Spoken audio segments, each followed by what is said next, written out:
ำใดก็ไร้ค่าถ้าไม่ทำไม่นำเป็นแนวทางสว่างให้คงเกิดเปล่าตายเปล่าเข้าลงไปชีวิตไร้ซึ่งคุณค่าน่าเสียดายขอกราบนมัสการนอบน้อมคุณพระพุทธพระธรรมพระสงฆ์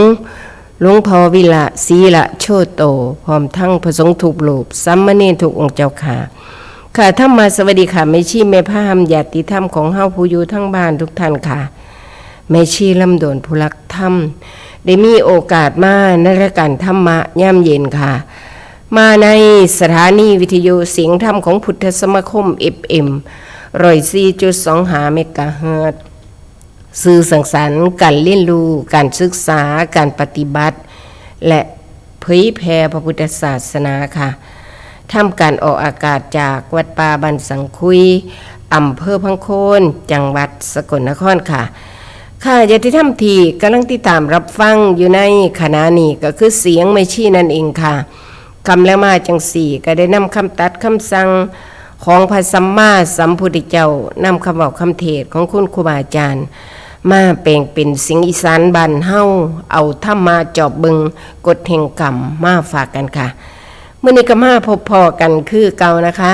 ในวันที่17สิงหาคม2569ค่ะในขณะนี้แม่ชีดำเนินรายการอยู่ที่วัดป่าอรัญญิกาวาสบ้านดงมงไคอำเภอพังโคนจังหวัดสกลนครค่ะค่ะอากาศทางวัดป่าอรัญญิกาวาสกระเดดเส้มผักเศร้านะคะอากาศอบอ้าวเล็กน้อยกะถือว่าฝนทิ้งช่วงแน่ในช่วงนี้เนาะมื้อนี้กะนำสิ่งละอันพันละน้อยมาฝากมาเชิญชวนอวนตานทำความดีละเว้นความชั่วคือเก่าเมื่อมาเป็นมิตรแนะประโยชน์ให้กำลังใจลูกหลานแม่ยุคใหม่พอยุคใหม่กำลังเริ่ม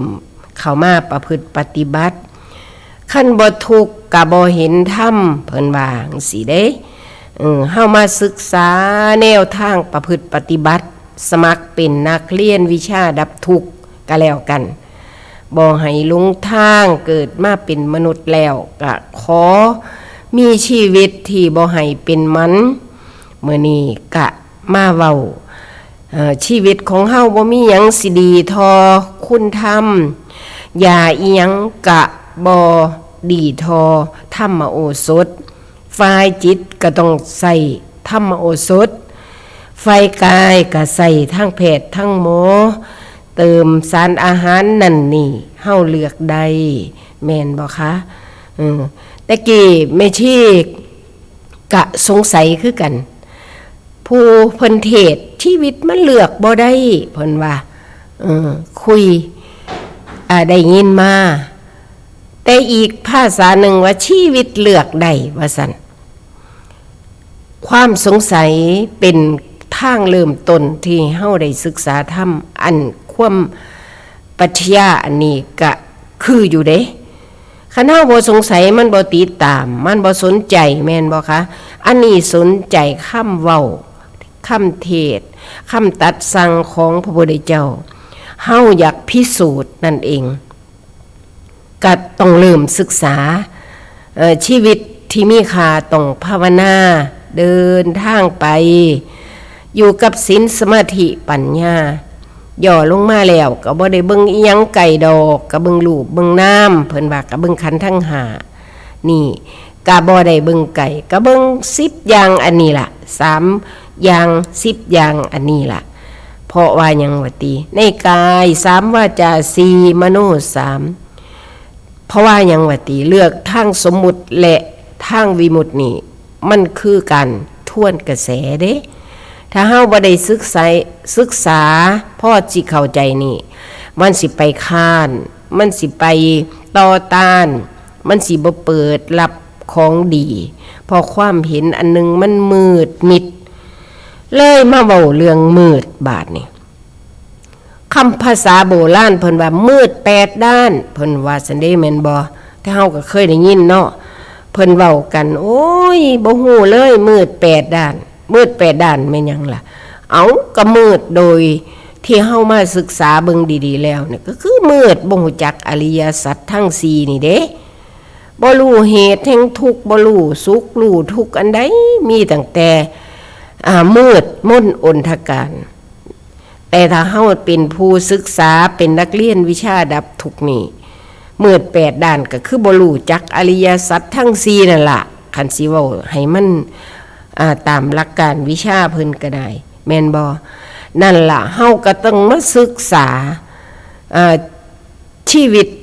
ที่มีค่าต้องภาวนาเกิดขึ้นมาแล้วสิ่งของโลกอย่าเฮาก็ศึกษามาแล้วมีความรู้มีปริญญาประดับปริญญาปอตรีปอโทปอเอกก็สุดยอดแล้วเป็นด็อกเตอร์เพิ่นว่าเนาะแต่ปริญญาของพระพุทธเจ้านั้นบ่มีไผประเมินให้เด้ละกิเลสโลภโกรธหลงเบิดได้ปริญญาเป็นวิมุตติเลยแม่นบ่ตีละนะปริญญานี่ต้องเข้ามาศึกษาเด้ที่แรกก็ได้มาศึกษาในขันธ์5ขันธ์สิเว้านั่นตามหลักการเพิ่นเนาะเรียนปริญญาเด้บาดนี้ถ้าเฮาเว้าเรื่องภาวนานี่ติดตามเจ้าของเป็นเขาห้องเอียงเป็นอนุบาลพะว่าไปรับศีลนำพาตั้งอกตั้งใจก็เริ่มต้นจากศรัทธาเว้ามาฮอดมองนี้ไม่ชี้กะเว้าเรื่องได้หาอุบายคุยกับเมื่อวานนี้กับคณะอาจารย์แม่ชีอังคณาแน่กับพวกขน้อยพวกแม่ครูเกตเพิ่นพาหมู่ไปเยี่ยมแม่หมอฝนหมอฝนอันนี้เว้าเรื่อง20ปีมาแล้วก็ว่าได้เพราะว่าเคยไปเป็นกัลยาณมิตรเก่าสมัยไปอยู่สั่งคุยสั่งกุฏิกรรมฐานเป็นลูกศิษย์หลวงพ่อเพิ่นกะเป็นกำเนื้ออ่อนลาก็เลยได้นั่งนอนรถเข็นนอนกินนั่งกินวันเถาะกะอาศัยธรรมะในส่วนหนึ่งก็จัดระบบในชีวิตเพิ่นเคยเป็นหมอพยาบาลอยู่ที่โรงพยาบาลพังโคนเนาะคันคนเก่าคนแก่สิฮู้กันอยู่แล้วเมซี่บ่ได้เฮ็ดหยังเพิ่นแต่งงานบ่มีลูกแม่นบ่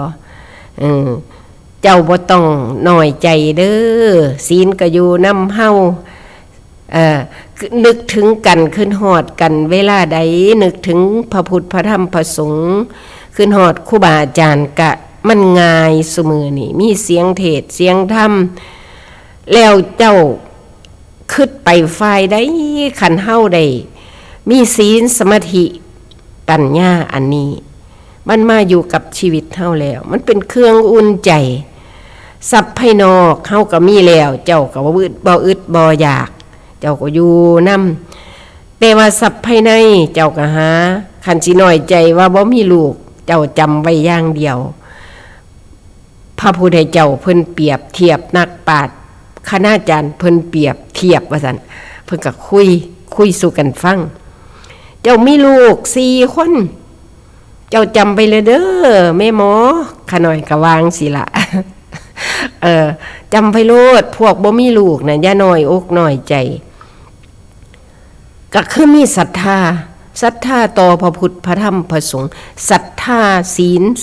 จาคะปัญญาสุตตะโอ้ยมีลูก5คนแม่นบ่ล่ะเพิ่มเข้ามาเด้สุตตะนั่นมันมีศรัทธากะเฮาศึกษาธรรมเด้มีความเลื่อมใสต่อพระพุทธพระธรรมพระสงฆ์เข้าทางเพิ่นเลยเด้แม่นบ่อุ่นอกอุ่นใจเด้พอมีศรัทธาบ่แม่นคนโง่เด้แม่นบ่ลืมศึกษานั่นมีผู้ลูกคนที่1ล่ะดูแลมีศีลเด้บาดนี่มีลูกคนที่2เด้เป็นลูกชายคนโตดูแลเด้เป็นองค์ขลักษ์เด้รักษาแม่นบ่ล่ะเห็นภาพบ่คะเว้าสมมุติเว้าอุบายในการฝึกจิตเห็นภาพเป็นองค์ขลักษ์พระพุทธเจ้าเพิ่นว่ามีฟ้าแอมแดดออกฝนตกอีหยังผู้ร้ายอ้ายขโมยมาก็มีองค์ขลักษ์รักษาเฮาบ่เคยไปลักของเขานี่เปรียบเทียบได้เขาก็บ่มาลักของเฮาได้เพราะเฮามีศีลแม่นบ่นั่นเป็นเรื่องจริงแม่นบ่คะตัวนี้ เป็นเรื่องที่เฮามีศีลแล้วก็บ่ได้ไปรักของเขาก็บ่มารักเฮาของเฮาได้เนาะแม่นบ่นี่เป็นเรื่องจริงแม่นบ่คะตัวนี้บัดนี้เฮามีจาคะบัดนี้จาคะตัวเฮามีกินมีท่านเฮาเลี้ยงลูกเลี้ยงหลานส่งลูกหลานเข้าเหล่าเขาเรียนเฮ็ดอนุเคราะห์สงเคราะห์เคยแบ่งเคยปันเขียดไผสั่งไผก็บ่ไปหายไปเว้าเขาเด้ก็จาคะเด้นั่นแม่นบ่ล่ะ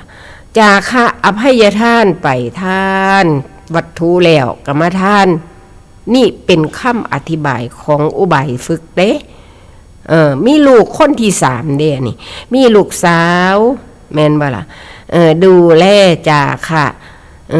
เอิบอิ่มอยู่ในใจปุ่นเฮาก็เคยเฮ็ดบ่เกียดไผสั่งไผก็บ่อึดได้ล่ะคนมาเบิ่งบาดนี่เขาบ่สั่งเนาะเฮามีหยังเฮาก็เคยคือเห็นบุญเห็นคุณยกตัวอย่างคือเฮาเคยลำลึกหากันอันนี้สั่นเว้าได้สิ่งดีๆนำกันให้สิ่งที่เป็นประโยชน์เข้าสู่หมวดธรรมเพิ่นเลยเด้ให้ของให้คำให้สิ่งที่เป็นประโยชน์ต่อกันก็ให้ความเสมอต้นเสมอปลายบ่ลักบ่สั่งนั่นสุดยอดบ่ถ้าเปรียบหลักการของเพิ่นก็คือฆราวาสธรรมพุ่นน่ะพระพุทธเจ้าเพิ่นบัญญัติไว้นั่นบ่แม่นธรรมดาเด้ให้ของจังสิกระท่านนี่ล่ะท่านหน่อยท่านใหญ่แบ่งปันอนุเคราะห์สงเคราะห์นี่ก็ไต่เต่าไปเรื่อยๆเรื่อยๆมีลูกคนที่1ที่2โอ้ยสบายใจแม่นบ่ล่ะบาดนี้ปัญญาเฮามีตั้งแต่ต้นพุ่นคันบ่มีปัญญานี่บ่คิดอยากท่านดอกศรัทธาก็บ่มีดอกเมซี่จอบเบิ่งแล้วเขามีปัญญาก็เริ่มเชื่อมเข้ามาหูได้ยินตาเห็นลูกก็ค่อยมีศรัทธาปลูกต้นศรัทธาไว้อันนี้สั่นปลูกต้นศรัทธาปงหากปงใบมีศีลก็มีองค์ขลักลูกคนที่1ก็มีแล้วลูกคนที่2ก็มีแล้วลูกคนที่3จาคะก็มีแล้วลูกคนที่4ปัญญาของเฮาดับปัญหาซอยแก้ปัญหาโอ้ยอีหยังเกิดจากปัญญาเบิดบาทนี่แม่นบ่นั่นแล้วก็เพิ่มด้วยสุตตะลูกคนที่5ฟังเด้จิตของเฮาสิต้องประคับประคองฝึกสติปัญญาได้ยินเสียงเทศเสียงธรรมมีความเหลื่อมใสไปน้ำกันเป็นแพร่เลยเพราะว่าการเดินมักย่อลงมาแล้วก็มีแต่รูปกับน้ำย่อลงมาแล้วก็มีตั้งแต่กรรมบท10นี่กาย3วาจา4มโน3นำมื้อนี้มาสายนี้ก็ได้สิเอาอันใดแม่นบ่ล่ะมีไปน้ำเพิ่นได้มืดเลยสิมาทางสายใดก็ขอให้ตั้งใจเฮ็ดจริงๆเฮ็ดให้มันเข้าสู่ความบริสุทธิ์ทั้งกายวาจาใจน้ำเพิ่นในขณะที่เฮาฝึกอยู่เดี๋ยวนี้ทั้งผู้เว้าและผู้ฟังก็คอยคัดคอยเก่าส่วนที่เฮาสั่งสมเฮาก็สั่งสมไปพระพุทธเจ้าเพิ่นก็ว่าหงายภาชนะขึ้นติล่ะน้ำที่ระยศระหยาดมันก็เต็มตุ่มเต็มให้ได้เพิ่นเปรียบเทียบนั่นเฮาสิเฮ็ดจังไดนั่นล่ะลูก4คน5คนนี่ก็คืออย่าลืมเลี้ยงบุญเจ้าของไว้เด้อล่ะแม่ใหญ่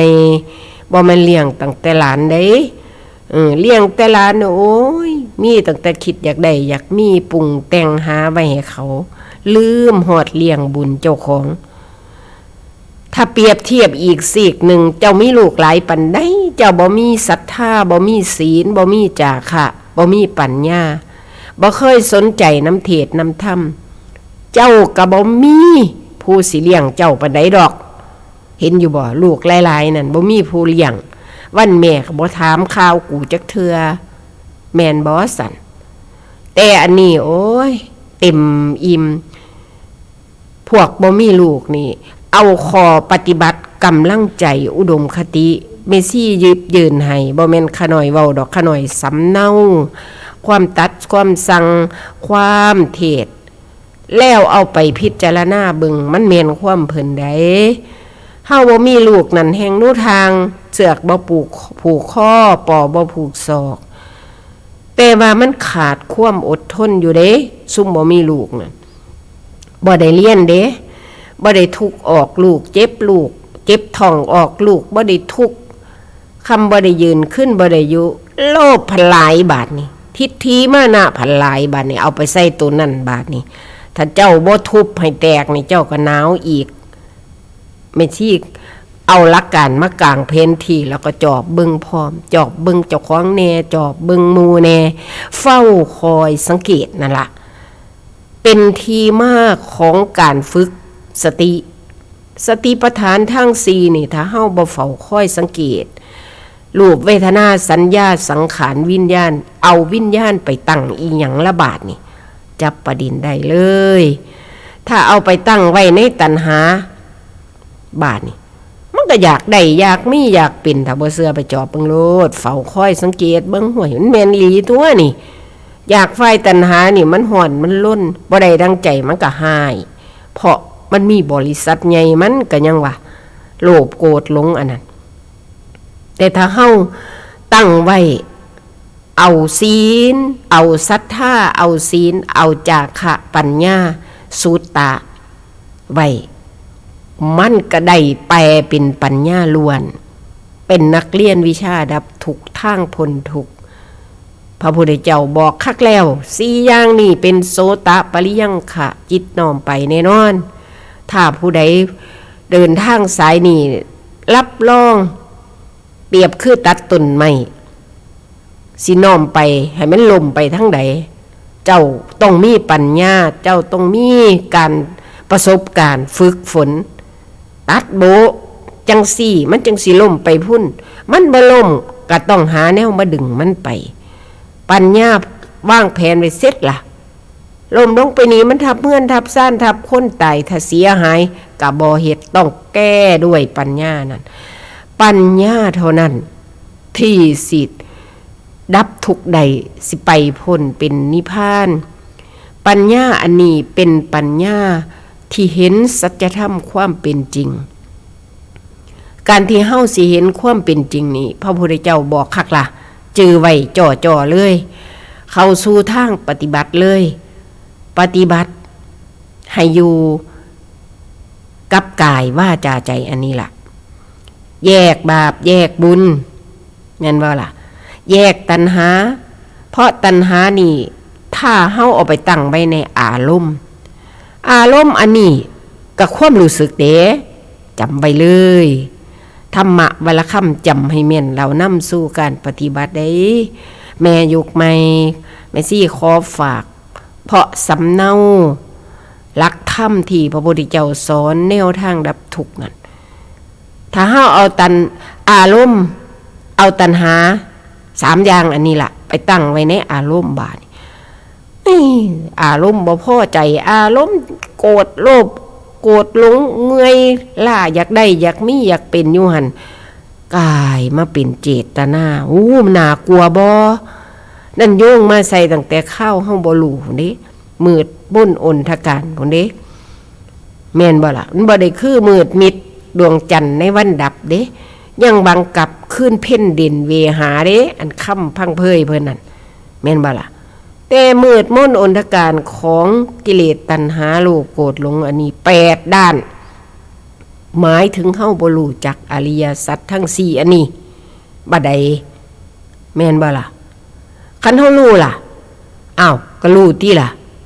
มันรู้ขันธ์5แล้วก็รู้กายวาจาใจมันคิดร้ายก็ฮู้แล้วมันคิดดีก็ฮู้แล้วก็ต้องศึกษาไปศึกษาประกอบกันหลายอย่างนี่แม่นบ่ก็คือเพิ่นเว้าแหละอนุบุพีฆาถาน่ะนะพระพุทธเจ้าเพิ่นให้ทั้งมานั่นทานคันสิเว้าเป็นภาษาย่อก็ดีอยู่ดอกจังซี่น่ะศีลก็ดีอยู่ดอกจังซี่แต่ว่าสุดท้ายก็สวรรค์ก็มีโทษนะโมนัดมันมีโทษจังใดจังบ่มีโทษบาดนี่โอ้ยยามเฮาบ่ให้รู้นี่มันเลิ่งล่าอยู่สวรรค์เถเด้อยินดีในท่านนี่โอ้ย บ่อีหยังเด้ออันนี้ญาติธรรมของเฮาก็ไต่เต่าไปมันบ่ได้เสียหลายดอกเฮาเรียนกับความผิดพลาดเฮาเรียนกับความบ่รู้บ่ให้ถิ่มเลยเด้ต้องเอามาพินิจพิเคราะห์คำว่าสั่นสิเข้าทางสายมักน้ำเพิ่นบ่ต้องโยนิโสมนสิการ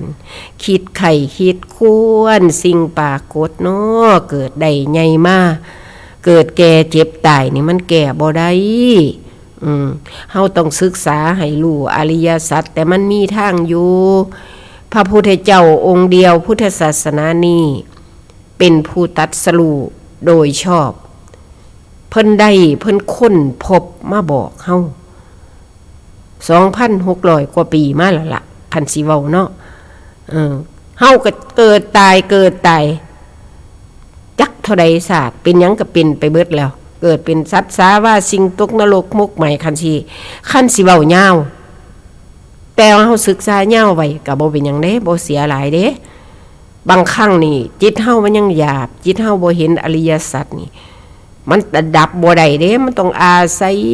เอาตัวนั้นมาซอยเอาตัวนี้มาซอยเถเด้อแน่นบ่ล่ะ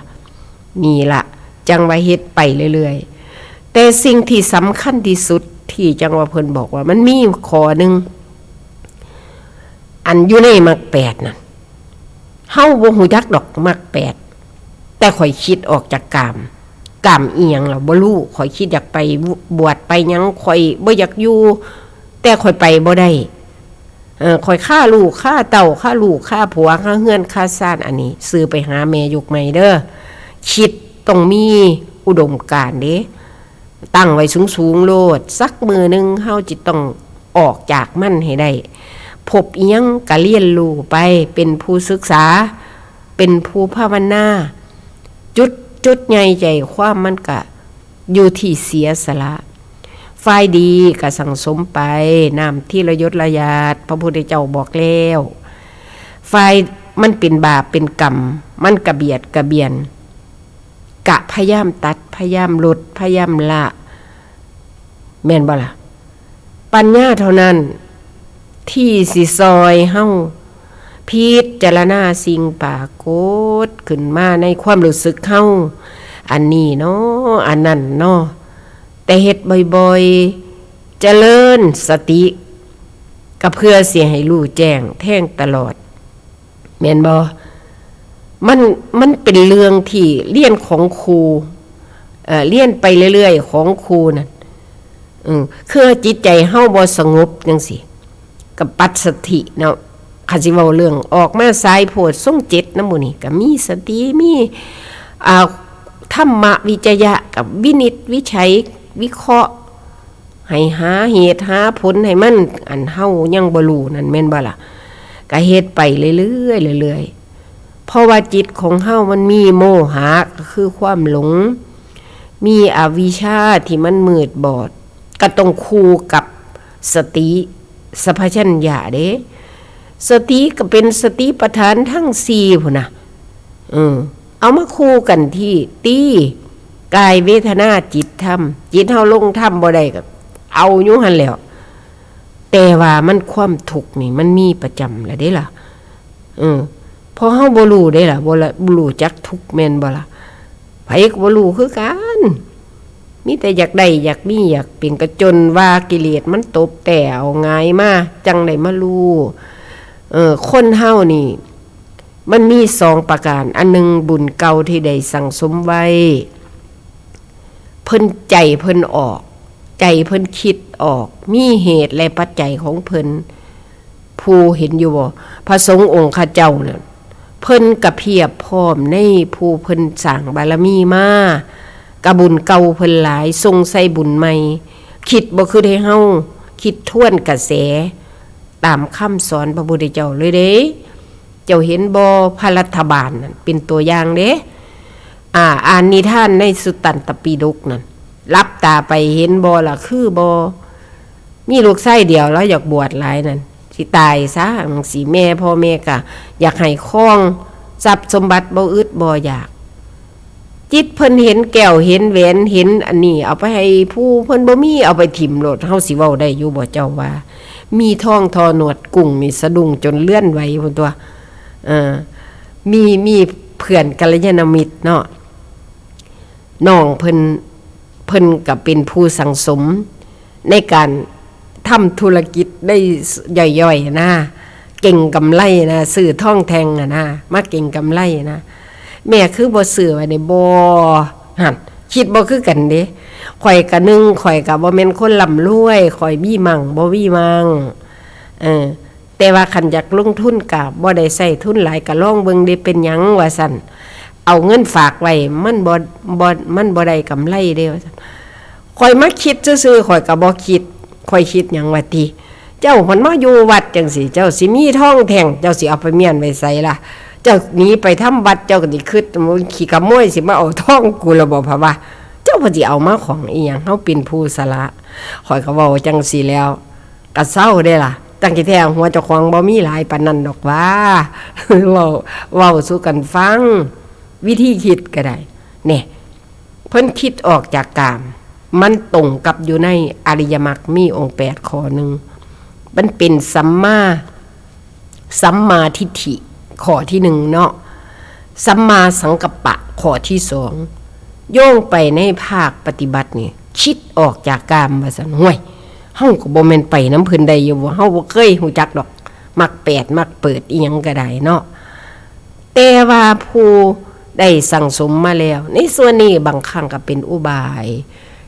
สอนจิตเจ้าของไปนำเป็นกำลังใจอุบายบ่แม่นเรื่องเสียหลายเด้เฮาตั้งตัณหาไว้ในอารมณ์นานไปมันเปลี่ยนไปแล้วมันก็เป็น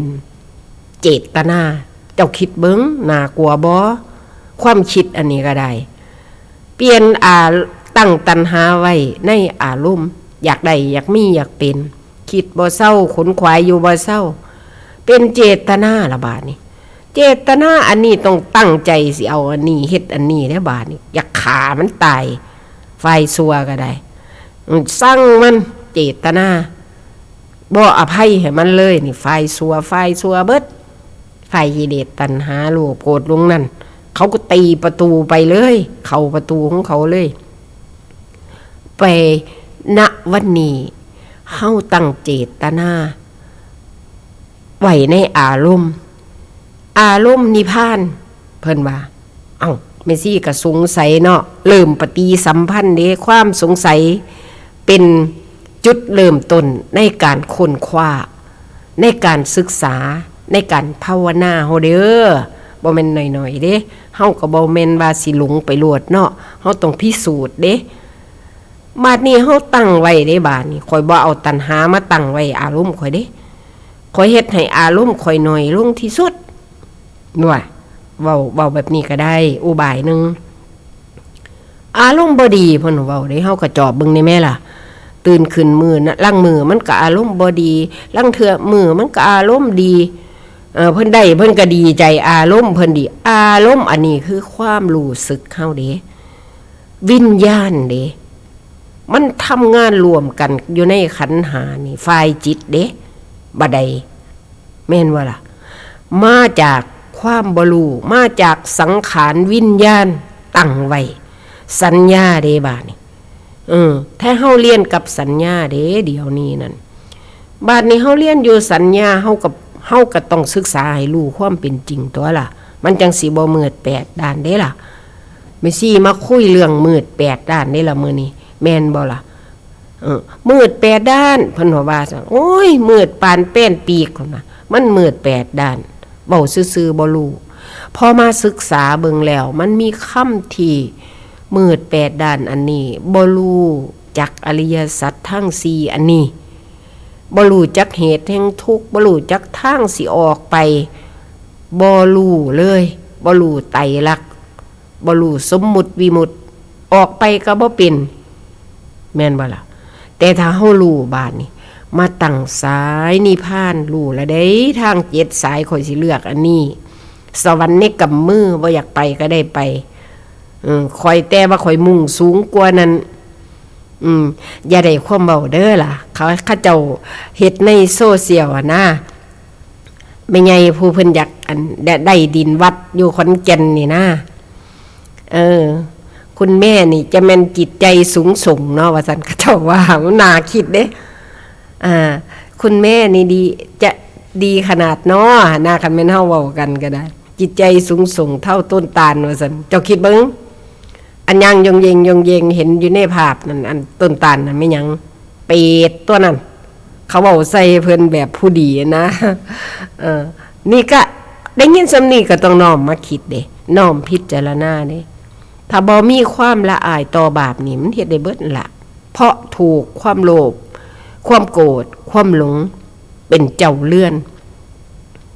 ถ้าบ่มีหลักวิชาการถ้าบ่มีผู้สั่งสอนถ้าบ่มีสุตตะบ่สามารถที่จะเข้าใจในแก่นธรรมที่มันหยาบและก็ละเอียดเพราะมันเป็นเรื่องท่วนกระแสบัดใดนั่น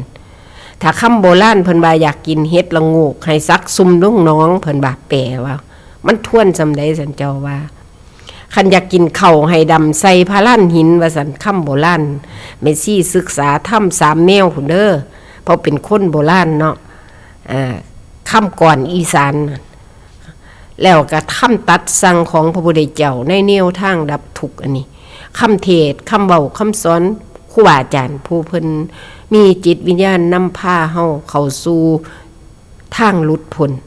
เฮาก็ต้องฟังต้องศึกษาให้จิตมันเกาะเบิ่งมันทวนกระแสซำใด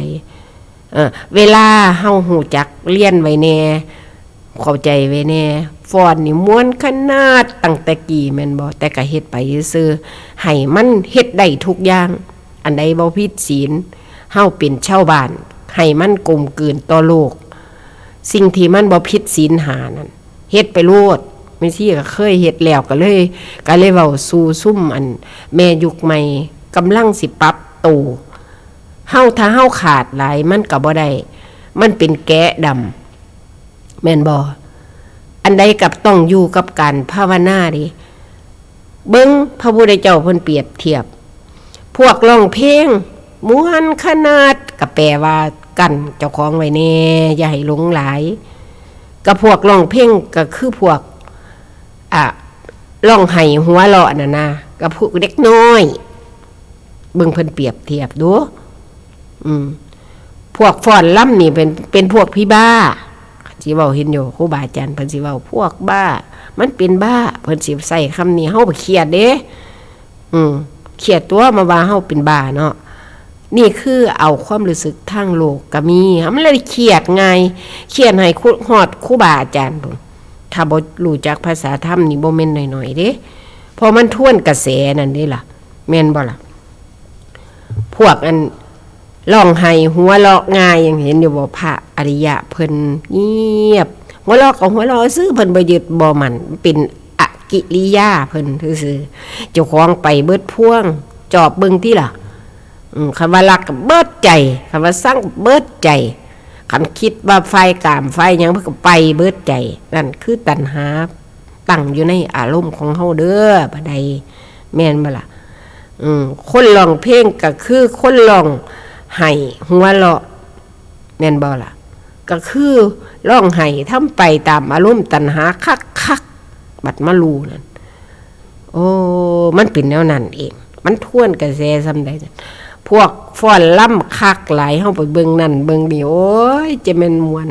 แต่ก็อย่าลืมตามเบิ่งใจเจ้าของก็คือพวกหลง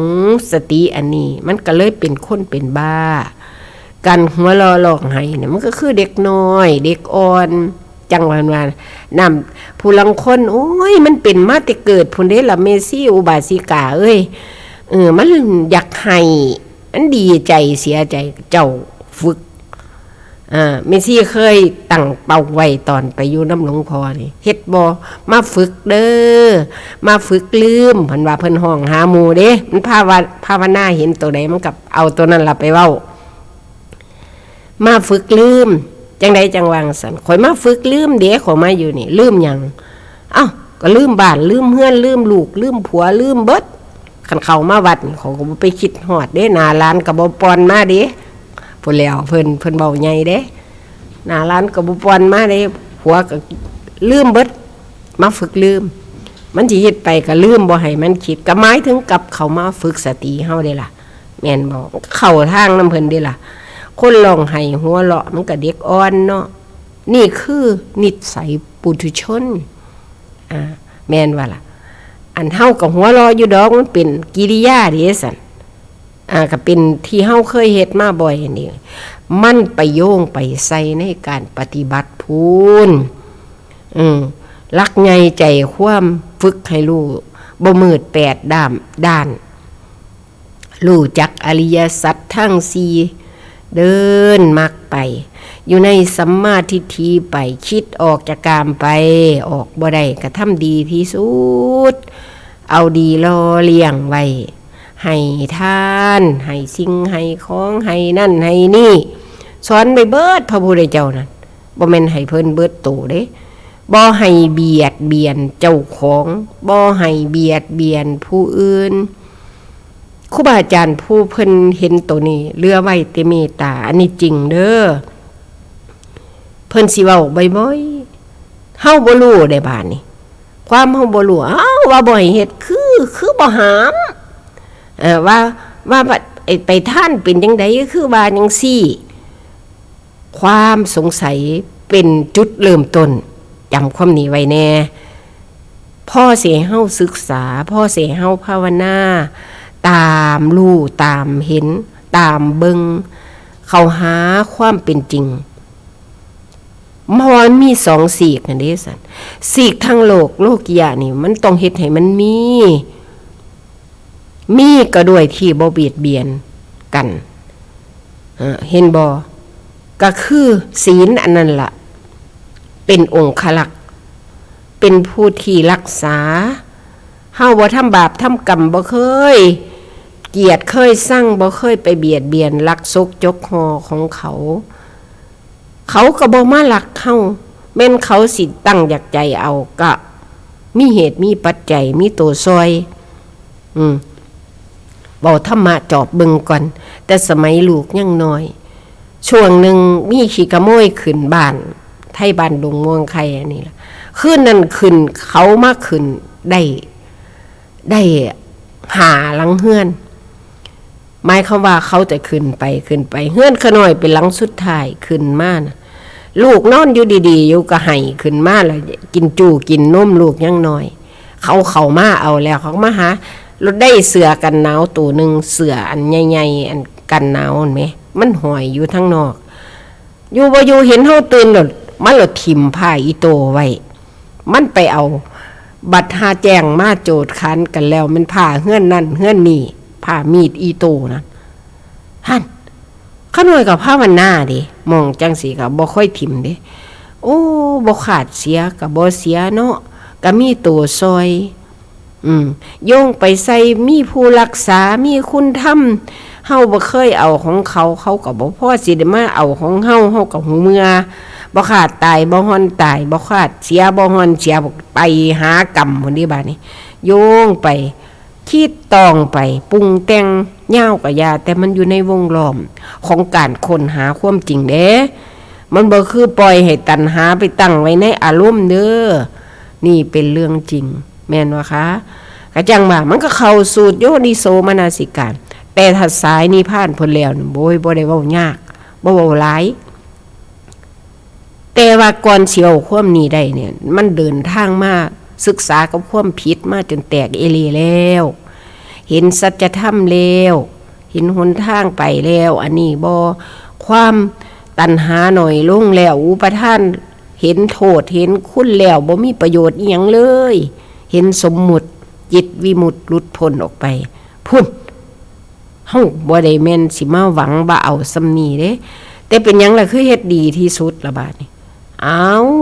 เฮายังกินเป็นอยู่หั่นเด้ซั่นจุดเริ่มต้นอีกได้ยินครูบาอาจารย์เพิ่นเว้าพระอรหันต์เพิ่นก็กินแซ่บอยู่นี่เพิ่นก็คืออยู่มีหูมีตาแต่เพิ่นทุกข์อันเดียวว่าซั่นเฮาไปได้ยินเทศเพิ่นสำเนียงก็นำจอบเบิ่งอ๋อแม่นความเพิ่นคันแม่นเฮาปล่อยวางอุปทาน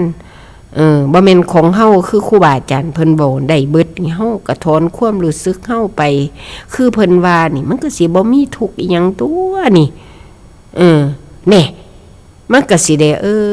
เป็นตาสำบายยินดีต่อการฝึกสายนิพพานตัวละเนาะฝึกจอเข้ามาบาดนี่ขาดสติเวลาใดบ่ได้เดินมักแล้วอันนี้ก็ไปใช้ได้สติเฮาหลุดก็ลอยไปทั้งโลภทั้งรักทั้งชังไปแล้วออกจากมักแล้วหามักแสมักเซามักเหล่ามักยาแล้วโลภโกรธหลงเฮมาแล้วนี่สติอันนี้ล่ะสิซอยเฮาได้นะกลับมาบ้านนำจิตเข้าบ้านทีติผู้ตั้งจิตดังเดิมมีที่อยู่ของใจของเฮาฝึกไปเดินทางสายนิพพานเป็นอาการแบบใดเรียนอาการเด้เฮาเรียนธรรมะนะเรียนความรู้สึกเพราะนามธรรมนี่มันมีแต่อาการเท่านั้นเด้แม่นบ่อาการความรู้สึกมันมาทำงานรวมกันมีโตมาเข้ามาซอยสิ่งเกิดร่วมน้ำกันซอยกันคันสิเว้าแม่นบ่สัญญามาเห็นบ่ความบ่รู้ของเฮานี่ความเห็นของเฮานี่เห็นผิดมันก็ไปผิดนั่นบัดเห็นถูกมันก็ไปถูกผลออกมาเป็นอันคันเฮาบ่จอบเบิ่งเฝ้าคอยสังเกตสิรู้บ่แม่นบ่ล่ะว่านี่คันสิเว้าจ้าๆมันก็บ่เข้าใจก็เปรียบเทียบกับอ่านกับฟังอยู่ในวงเวียนนี่ขี้ข้านอ่านก็เศร้าอ่านขี้ข้านนอนก็นอนอยู่กับภาวนาไปเบาไปนกแก้วนกขุนทองก็ย่าให้มันอยู่ในวงนี่แต่ศีล5นี่พวกแม่ยุกไม่อยู่บ้านอยู่หยังนี่ให้ตั้งหลักเด้เจ้าต้องเฮ็ดให้ละเอียดไปตามลำดับนั่นแหละจนเป็นคำเว้าว่าบ่เบียดเบียนสิได้ศีลพระพุทธเจ้านี่เป็นองค์ลักษณ์ที่บ่เบียดเบียนอีหลีตัวนี่แม่นอีหยังสิเกิดขึ้นกับภาวนาไปเอาเทศเจ้าของบ่เห็นเจ้าของก็ไปเบิ่งผู้อื่นน้อมเข้าน้อมออกเฮ็ดจังได๋คำเว้าคำเทศครูบาอาจารย์ฟังไปหลวงปู่มั่นเพิ่นหลวงปู่เสาน้ำมนต์สายทางพระอริยะคำตัดคำสั่งพระพุทธเจ้าโอ้ยจำได้มาหาไปฟังเพลงบาดนี่คนร้องเพลงคนร้องเพลงคือหยังเปรียบคือกันกับคนร้องไห้คันมันมองทวนกระแสนั่นร้องไห้ไปตามอารมณ์ตัณหาจื้อไว้เลยมันก็สิได้ลดลงเด้มันบ่หลงแห้งเด้อีหลีเด้ไปมันเป็นเรื่องของเฮาเพราะเฮามีธรรมะจอบเบิ่งเด้ซั่นก็คือเฮาฝึกสติที่มันเฝ้าคอยสำรวมระวังในอารมณ์เด้ซั่นแม่นบ่บางเทื่อมันก็ไปได้สติอยู่หน้าห้านก็ได้เฮาไปอันคนหัวเราะจนเบิดเด็กก็เด็กน้อยว่าหาหน้าน้ำตามันสิไหลโอ้ยขายหน้าได้เป็นเมสซี่น้ำตาออกง่ายให้ฝึกให้น้ำตาแห้งแน่ไปให้ไว้หลายให้ก็ให้ซื่อๆมันก็ให้อยู่ดอกดีใจกับพันให้เสียใจกับพันให้บัดให้ไว้พิลึกโพดก็ย้อนอารมณ์ตัณหานั่นก็แหงลงน้ำตาเขาก็แหงตัวแต่เก่าเครียดง่ายมันก็ให้ตัวแล้วมันสั่งเนาะเสียใจน้ำหมูนั่นมันก็ให้ดีใจมันก็ให้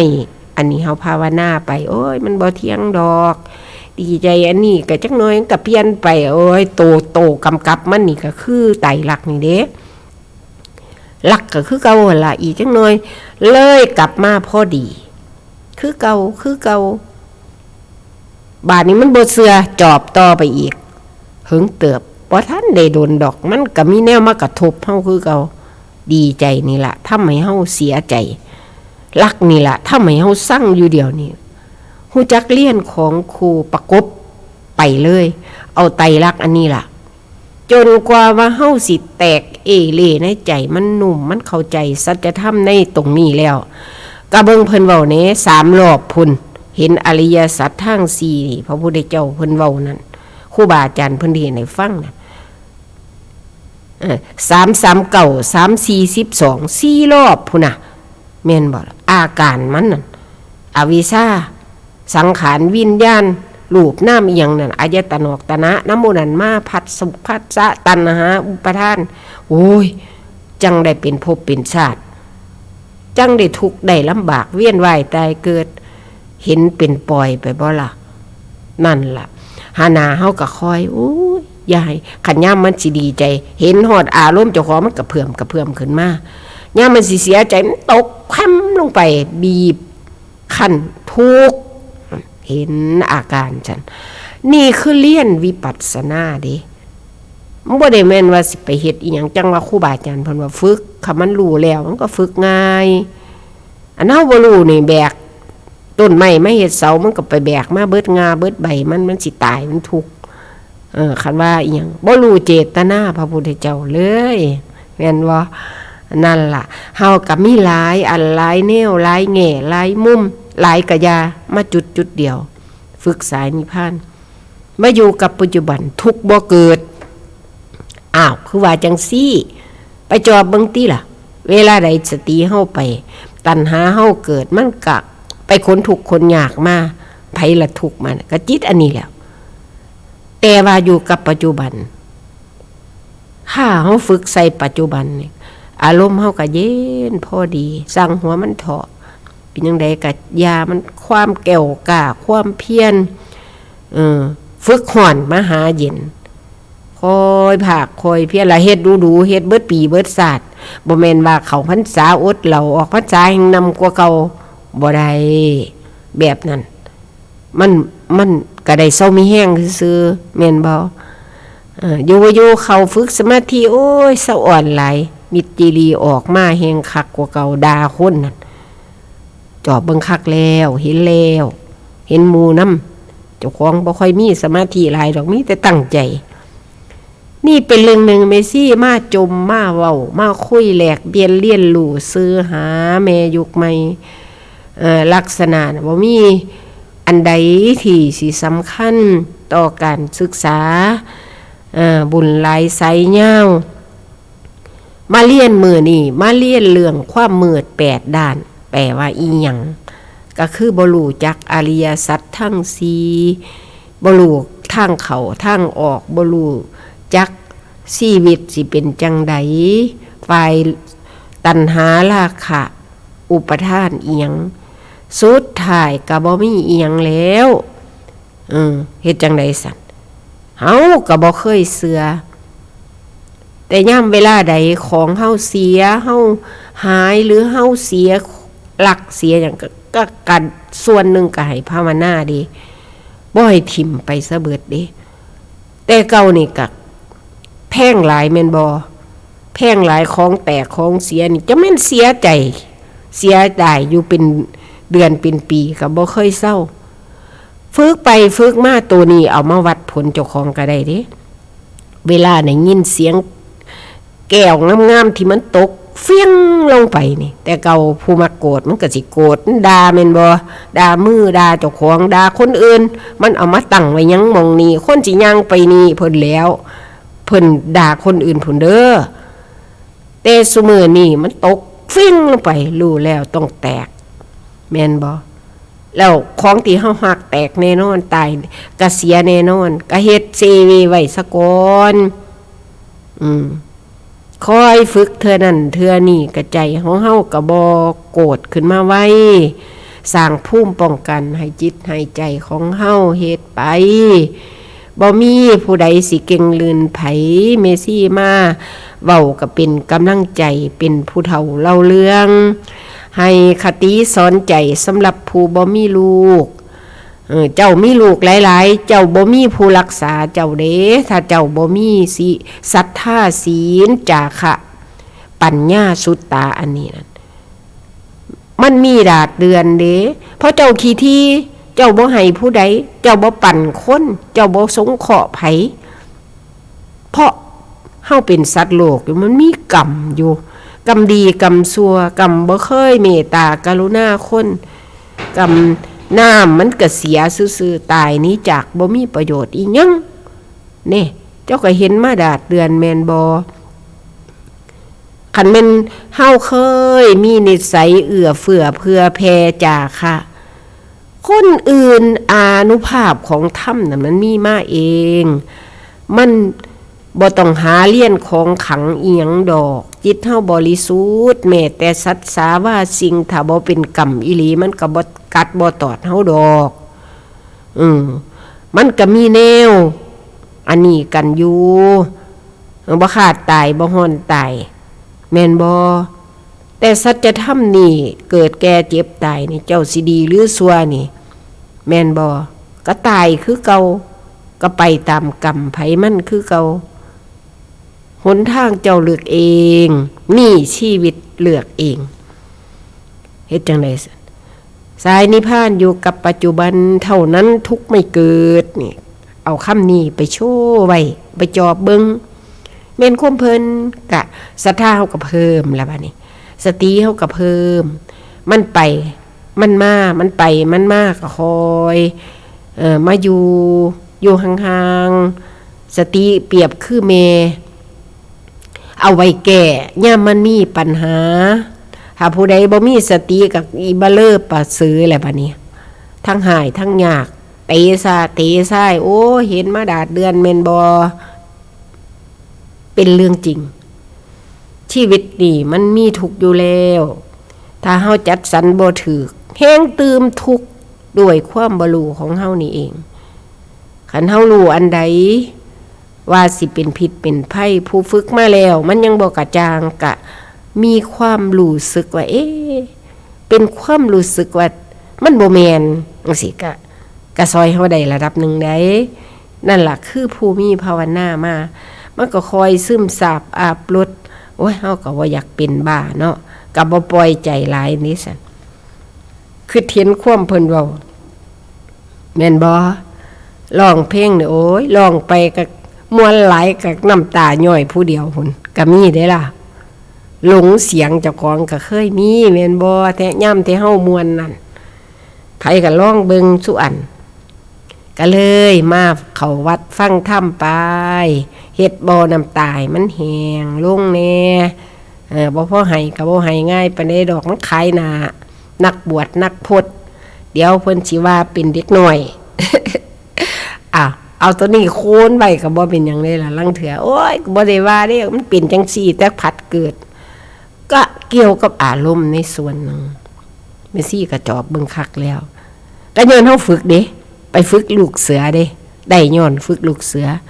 ยามเพิ่นสิจากล่าวิทยากรกรมเอาอารมณ์ของเป็นหมวดเป็นหมู่ไผมันนั่นจิตมันคอยหมู่ให้หมดทุกคนเมซี่ก็สิบ่ได้น้ำตาออกนี่คือเห็นคำเทศครูบาอาจารย์ดิ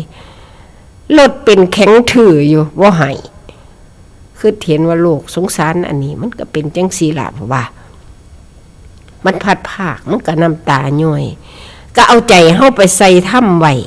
คันมันไปปล่อยตามอารมณ์ตัวนั้นมันก็ให้น้ำเขาคือกันทดสอบเจ้าของนี่น่ะแต่สมัยตะกี้ดอกว่า30 ปีมาแล้วล่ะไปลูกเสือชาวบ้านตะกี้มันดังเลยเนาะพลองเพ่งล่าจากกันโอ้ยเขาเจ้าเก็บอารมณ์มันเถอะอันนี้ก็ได้เรียนเด้พวกแม่บ้านแม่ยุคใหม่ไปอยู่น้ำสังคมโลกเฮาก็เรียนน้ำโลกหั่นล่ะอยู่ไสก็เรียนหัดเรียนธรรมะแต่เฮาก็มีหลักการมีหลักวิชาแล้วอยู่กับการศึกษาอยู่ในการสงเคราะห์อยู่ในการบ่เบียดเบียนกันนี่หลักการของพระพุทธเจ้าครูบาอาจารย์เพิ่นสอนอยู่ในการยึดมั่นถือมั่นจนความโลภความโกรธความหลงเป็นฝ่ายตัณหาราคะเป็นฝ่ายโลภโกรธหลงมันจังได้เป็นอารมณ์แบบนั้นเฮาฟ้าวเอาออกจากความชั่วอันนี้ด้วยกายด้วยวาจาด้วยใจอันนี้อันเธอใดน็อตเฮาหลุดมันไปแล้วมันนำเขาแล้วจังซี่ค่ะหานาระวังไว้เด้อก็บอกเจ้าของไปวิธีฝึกมันเป็นจังซี่อีหลีเด้เราได้ผลอยู่เด้บ่ได้น้อยก็ได้หลายขอให้เฮาเฮ็ดเนืองๆเฮ็ดประจำเจริญสติก็เพื่อสิให้เฮารู้สึกตัวเองนี่ล่ะอย่าให้มันไปเสวยอารมณ์เวทนาสัญญาสังขารวิญญาณอันนี้จับประเด็นได้แล้วผลสุดท้ายมันก็ไปเสวยอารมณ์ความรู้สึกเฮาอันนี้ละเฮ็ดจังได๋ซั่นตั้งใจอย่างเดียว ตั้งใจแม่นบ่ล่ะเพราะว่ามีวินัยก็เอาไว้ให้กับผู้ปฏิบัติเท่านั้นผู้บ่ปฏิบัติบ่ว่าพระว่าสีว่าสงฆ์ชาวบ้านบ่มีวินัยก็ไปที่เจ้าทุกเองเจอเองเจ้าบ่ว่างเจ้าก็บ่ว่างเจ้าก็ทุกเองบ่เชื่อก็ลองเบิ่งแม่นบ่นั่นล่ะจังสิได้ทราบซึ่งถึงใจสุขของพระพุทธเจ้าบ่สุขหลายดอกสุขยังประโมทบ่คัดบ่ของบ่มีความทุกข์เพราะว่าใบยึดมันถือมันจิตใจบริสุทธิ์เบิกบานโอ้ยเฮาก็ฝึกตัวนั้นพุ่นละเนาะได้บ้างบ่ได้บ้างก็ยาหัวมันดักเนาะอ้าวไม่ซี่อย่าเว้าหลายยายห่างบ่แม่นเวลาเบิดละบ่ลืมเอานาฬิกาปลุกมามื้อนี้ขอน้อมบุญหาญาติธรรมของเฮาฝากผู้เฒ่าเราเรื่องไปน้ำเนธรรมาจอบเบิ่งเนกดแห่งกรรมไปน้ำกันฝึกไปให้กำลังใจผู้ใหม่ผู้รุ่นเด้อไม่ใหญ่กะฝึกอย่างเดียวอย่าไปน้อยอกน้อยใจอีหยังหลายภาวนาปล่อยว่างไปเฮาอยู่ไก่ฟังนั่งไก่ห่วยเตรียมตัวก่อนตายเตรียมไก่ก่อนแต่งเตรียมเงินใส่แบ่งเพื่อสิเดินทางไก่คันตายโดยความยึดความมันตายเป็นหยังหลุดไปได้ไปอยู่หันคือจำนี้ก็เป็นอุบายสอนจิตเจ้าของอยู่ได้ล่ะคันโกรธอยู่เดียวนี้ตายปั๊บไปนั่นโลกเด้ก็บอกเจ้าของไปลูกหลานเขาสิบ่ได้มาเย้ยเด้สิว่าคุณยายใจสูงทรงสูงขนาดจนเป็นต้นตาลมาสิวายเด้เนาะมื้อนี้ขออนุโมทนาบุญกับญาติธรรมของเฮาทุกท่านเวลาเบิดลงแล้วขอจักลาท่านผู้ฟังไปก่อนเว้าผิดตกก็ขออภัยในเด้อค่ะผิดใจก็ขอโทษขอนำบุญหาเพื่อนกัลยาณมิตรทุกท่านนะคะขอพระสัทธรรมจงตั้งมั่นให้ใจผู้ค่ะและท่านผู้ฟังปรารถนาสิ่งใดที่ชอบประกอบด้วยธรรมขอให้สมประสงค์โดยเทินสำหรับมื้อนี้ธรรมสวัสดีค่ะ